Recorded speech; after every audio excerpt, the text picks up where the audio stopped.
एक बच्चे को आम का पेड़ बहुत पसंद था। जब भी उसे फुर्सत मिलती वो उस पेड़ के पास पहुंच जाता, पेड़ के ऊपर चढ़ता, आम खाता, खेलता और थक जाने पर उसी की छाया में सो जाता। बच्चे और आम के पेड़ के बीच एक अनोखा रिश्ता बन गया। बच्चा जैसे जैसे बड़ा होता गया वैसे वैसे उसने पेड़ के पास आना कम कर दिया। कुछ समय बाद तो आना बिल्कुल ही बंद हो गया। आम का पेड़ उस बालक को याद करके अकेला रोता। एक दिन अचानक पेड़ ने उस बच्चे को अपनी तरफ आते देखा और पास आने पर कहा, तू कहाँ चला गया था? मैं रोज तुम्हें याद किया करता था। चलो आज फिर से दोनों खेलते हैं। बच्चे ने आम के पेड़ से कहा, अब मेरी खेलने की उम्र नहीं है, मुझे पढ़ना है, लेकिन मेरे पास फीस भरने के पैसे नहीं हैं। पेड़ ने कहा, तू मेरे आम लेकर बाजार में बेच दे, इससे जो पैसे मिलेंगे उससे अपनी फीस भर देना।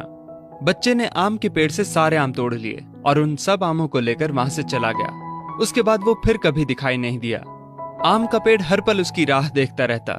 एक दिन वो फिर आया और कहने लगा, अब मुझे नौकरी मिल गई है, मेरी शादी हो चुकी है, मुझे मेरा अपना घर बनाना है, लेकिन इसके लिए मेरे पास अब पैसे नहीं हैं। आम के पेड़ ने कहा, तू मेरी सभी डालियों को काट कर ले जा, उससे अपना घर बना ले। उस जवान लड़के ने पेड़ की सभी डालियां काट ली और लेकर चला गया। आम के पेड़ के पास अब कुछ नहीं था, वो बिल्कुल बंजर हो गया था, कोई उसे देखता भी नहीं था। पेड़ ने भी अब उम्मीद छोड़ दी थी कि वो लड़का उसके पास फिर आएगा। फिर एक दिन अचानक वहां एक बूढ़ा आदमी आया। उसने आम के पेड़ से कहा, शायद आपने मुझे पहचाना नहीं, मैं वही बालक हूं जो बार बार आपके पास आता था और आप हमेशा अपने टुकड़े काट कर मेरी मदद करते थे। आम के पेड़ ने दुख के साथ कहा, पर बेटा मेरे पास अब ऐसा कुछ भी नहीं जो मैं तुम्हें दे सकूं।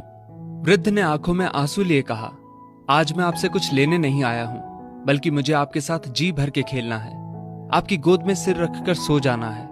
इतना कहकर वो आम के पेड़ से लिपट गया और आम के पेड़ की सूखी हुई डाली फिर से अंकुरित हो उठी।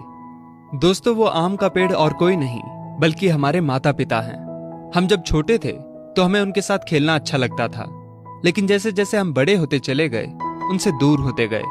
पास भी तब आए जब कोई जरूरत पड़ी या कोई समस्या आन खड़ी हुई। आज कई माँ बाप उस बंजर पेड़ की तरह अपने बच्चों की राह देख रहे हैं, जाकर उनसे लिपटें, उनके गले लग जाएं। फिर देखना वृद्ध अवस्था में उनका जीवन फिर से अंकुरित हो उठेगा। किसी कवि ने क्या खूब कहा है, बड़े बुजुर्गों की उंगलियों में कोई ताकत तो ना थी, मगर जब मेरा सिर झुका तो सिर पर रखे कांपते हाथों ने जमाने भर की दौलत दे दी। दोस्तों, इस